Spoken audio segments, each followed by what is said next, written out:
الحمد لله رب العالمين، والصلاة والسلام على أشرف الأنبياء والمرسلين، سيدنا وحبيبنا ونبينا وقدوتنا محمد بن عبد الله صلوات ربي وسلامه عليه.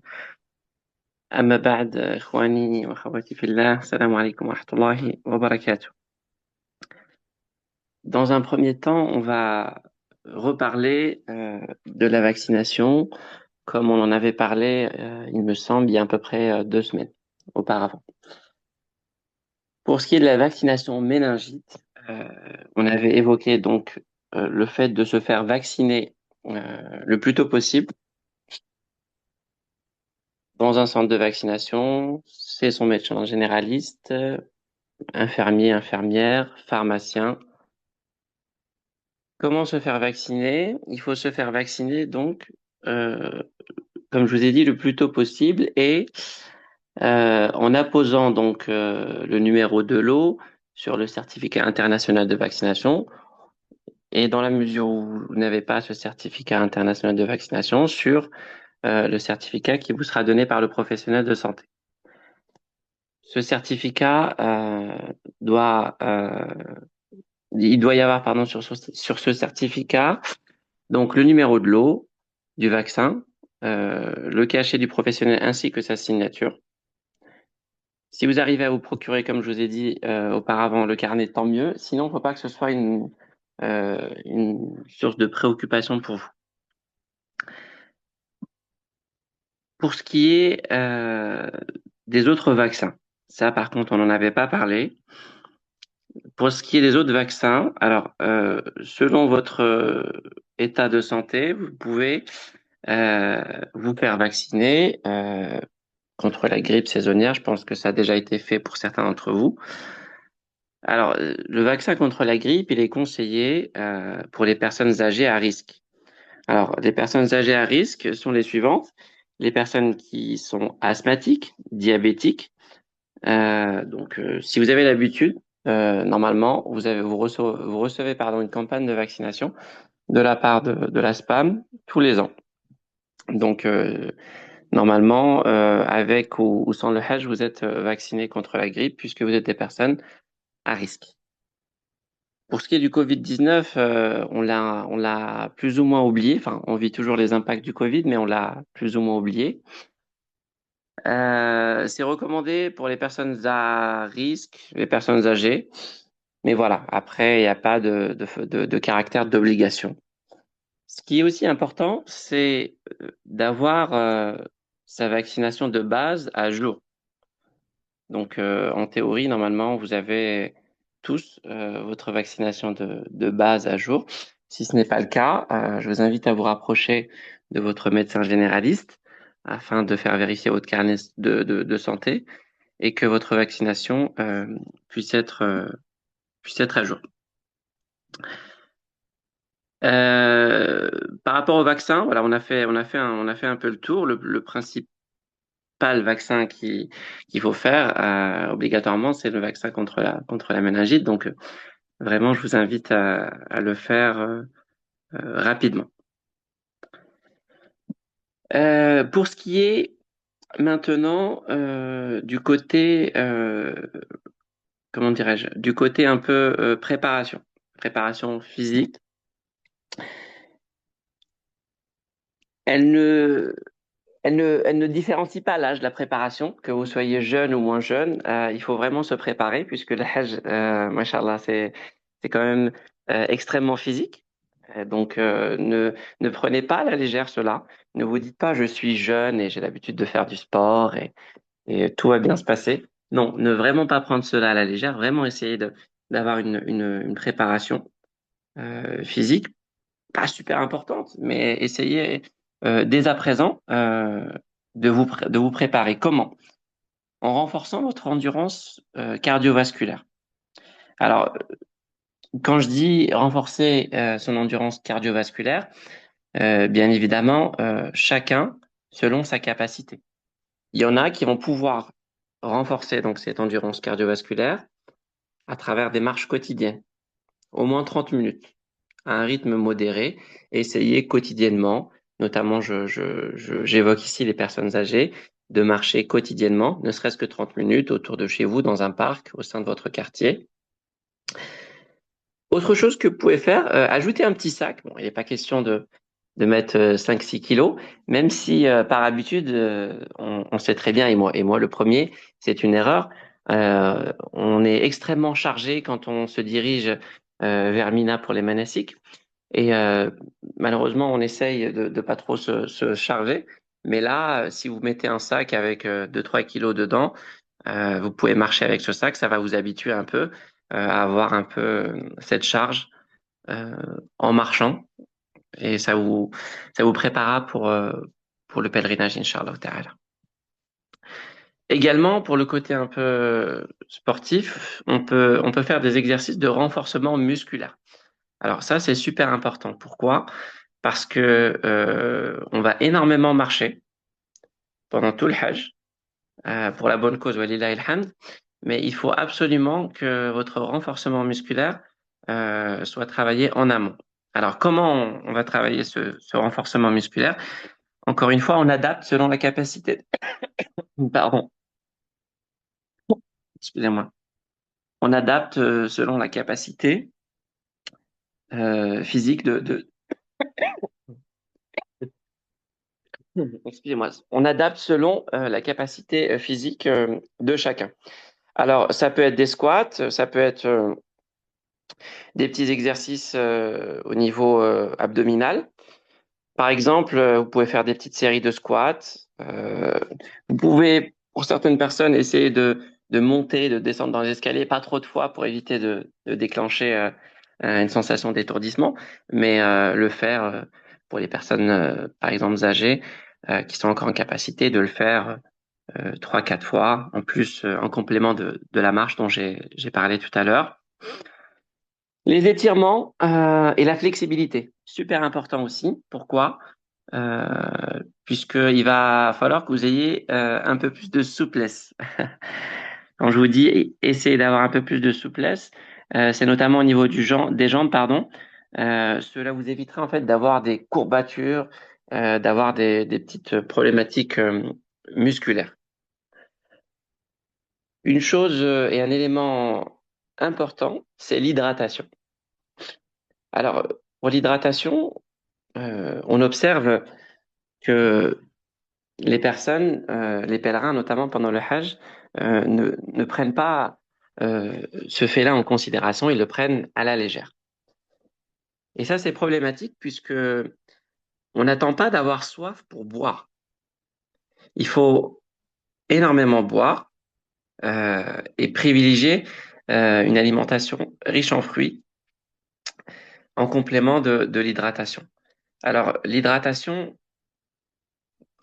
en général, hein, il faut essayer, même si je sais que c'est difficile, de boire 2 à 3 litres d'eau par jour, répartis sur la journée, hein, pas en une fois, bien évidemment. Préférez des petites gorgées fréquentes à des grandes quantités. Parce que quand vous allez boire des grandes quantités, vous allez vous sentir lourd, gêné. Alors, privilégiez des petites quantités. Vous allez voir qu'il y aura de l'eau à disposition dans les frigos. Donc, n'hésitez pas à boire en petite quantité, mais très souvent. Ayez toujours de l'eau avec vous, c'est super important. Vous pouvez bien évidemment avoir des gourdes ou des bouteilles isothermes pour garder l'eau fraîche avec vous. Mais comme je vous ai dit, la consommation de certains fruits comme par exemple la pastèque, le melon, les concombres, c'est aussi une certaine complémentarité. Évitez les aliments trop salés et, euh, et épicés qui vont, eux, augmenter la soif. Vous allez voir, vous allez avoir une batterie de boissons très sucrées, des jus d'orange et des boissons gazeuses à votre disposition. Alors, si vous n'avez pas l'habitude de boire des boissons gazeuses, pardon, et très sucrées, c'est pas le moment de tenter et de voir ce que ça va donner. Non, si vous n'avez pas l'habitude, alors dans ces cas-là, vous ne buvez pas les boissons que vous n'avez pas l'habitude de boire. Il y a une problématique, c'est que par exemple nos mamans et nos papas, les personnes âgées qui ont des fois des problèmes de diabète, d'hypertension et d'autres pathologies annexes, Alors, quand ils arrivent là-bas, ils se mettent à boire les boissons, à manger plein de sucreries, des gâteaux, etc. Donc, ils se retrouvent très, très, très, très fatigués. Et les médicaments, l'insuline, par exemple pour le diabète, metformine, etc., ça fait plus effet puisque là, il y a eu trop de sucreries qui ont été englouties. Donc, surtout pour les enfants de parents qui sont atteints de ces pathologies, bah, veillez quand même à bien leur inculquer que, voilà, essayez un peu de s'abstenir et d'avoir en fait, de garder le régime alimentaire qu'ils ont chez eux habituellement et de ne pas le modifier. Ça, c'est super, super, super important. Si vous n'avez pas l'habitude de manger certaines choses, c'est vraiment pas le moment d'essayer de nouveaux aliments, de nouvelles boissons. Vraiment, sur ce point-là, c'est super important de ne pas tester les nouvelles choses. Alors, pendant le Hajj, il va faire chaud et il y a certaines pathologies qui n'aiment pas la chaleur. Donc, pour contrer cela, on a évoqué l'hydratation. Donc qui va jouer vraiment un clé et qui est un élément essentiel, encore plus pour les personnes qui sont atteintes de certaines pathologies. La chaleur favorise un peu la dilatation des vaisseaux sanguins. Donc, il faudra faire attention pour les personnes, par exemple, qui ont des problématiques d'œdème, de rétention d'eau, euh, qui ont qui ont déjà eu, par exemple, des phlébites, des choses comme ça, des problèmes au niveau de la circulation sanguine.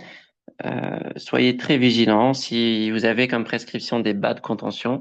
Alors, dans ces cas-là, ayez vos bas de contention.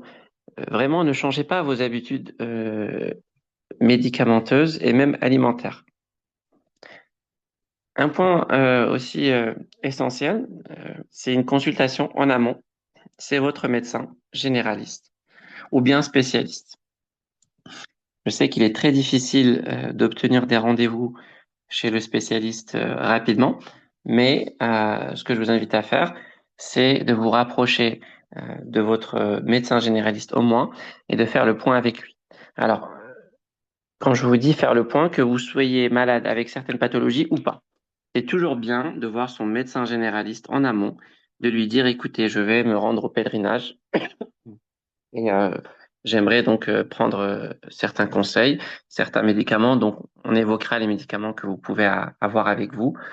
Euh, les personnes qui sont diabétiques, les personnes qui font de l'hypertension, les personnes qui font de l'apnée du sommeil, et je passe les autres pathologies, consultez votre médecin généraliste, prenez conseil auprès de lui, préparez vos médicaments, ayez des médicaments en plus. Nous reviendrons sur ce point-là prochainement. Mais ne changez pas vos habitudes. Il y a certaines personnes, par exemple, qui ont un appareillage, puisqu'ils font de l'apnée du sommeil, mais qui vont pas le ramener et qui vont dire euh, les 15 jours, je vais essayer de les passer. Allah est avec moi sous la protection d'Allah Tabaraka wa Ta'ala. Mais le corps, c'est une amana. Donc, il n'est pas question de se dire, bah, je vais pas ramener mon appareillage avec moi et ça va bien se passer. Non, il faut vraiment que vous puissiez, de votre côté, faire en sorte que votre voyage puisse se dérouler correctement et comme si vous étiez chez vous. On ne change pas nos habitudes, même si on sera obligé de changer nos habitudes. Ça sera pas exactement les mêmes habitudes puisqu'on change de pays, on change de climat, on change de culture culinaire, etc. Mais il faut vraiment faire en sorte de maximiser le non-changement. Par rapport aux pathologies, les diabétiques notamment, vous allez consulter votre médecin généraliste. Vous allez, euh, pour les personnes âgées notamment, préparer votre pilulier et l'avoir avec vous tout le temps. Ceux qui ont l'habitude de faire de l'hypo, de l'hyperglycémie, etc., vous devez bien évidemment prendre vos précautions et faire très attention, puisque l'alimentation, c'est vraiment un clé super important pendant le pèlerinage, qu'on soit malade ou pas. Très souvent, il peut y avoir des petites problématiques liées à l'alimentation. Pourquoi? Parce que on teste des nouveaux trucs. Comme je vous l'ai dit, c'est vraiment pas le moment de tester des nouvelles choses. Si vous êtes diabétique, par exemple, et que vous pouvez pas voir votre diabétologue, alors voyez au moins votre médecin généraliste pour qu'il puisse vous donner des conseils. Pour ce qui est de l'hydratation, bah, quand on est bien hydraté, bah, on évite d'avoir la bouche sèche, on évite d'avoir des maux de tête, de la fatigue, d'être un peu étourdi, puisque ça peut arriver. En fait, pendant le Hajj, on subit une petite accumulation de fatigue, et justement, il faut faire en sorte que cette accumulation de fatigue, vous puissiez tenir jusqu'à la fin, et tout est possible, ne vous inquiétez pas. Donc, par rapport à ça, si vous suivez votre régime alimentaire habituel, il y aura pas de problématique par rapport à cela. Pour ce qui est de l'aspect médicamenteux, on évoquera ça lors de la prochaine réunion. Donc, j'apporterai des réponses par rapport au côté médicamenteux, que vous ayez des pathologies ou pas. Bien évidemment, vous pouvez poser vos questions sur les groupes. J'aurai plaisir à y répondre. Par rapport aux questions, comme je vous ai dit précédemment, alors les questions qui sont vraiment d'ordre purement médical, je ne serai pas en mesure d'y répondre, puisque moi je ne connais pas votre dossier, je ne connais pas vos antécédents. Si c'est une question générale, j'y répondrai avec plaisir. Si c'est une question qui est vraiment d'ordre personnel, bah, je vous invite à la poser à votre pharmacien ou médecin généraliste ou médecin spécialiste qui, lui, a l'habitude et a votre dossier médical en main et pourra vous apporter une réponse en adéquation avec votre situation. Je peux prendre quelques questions.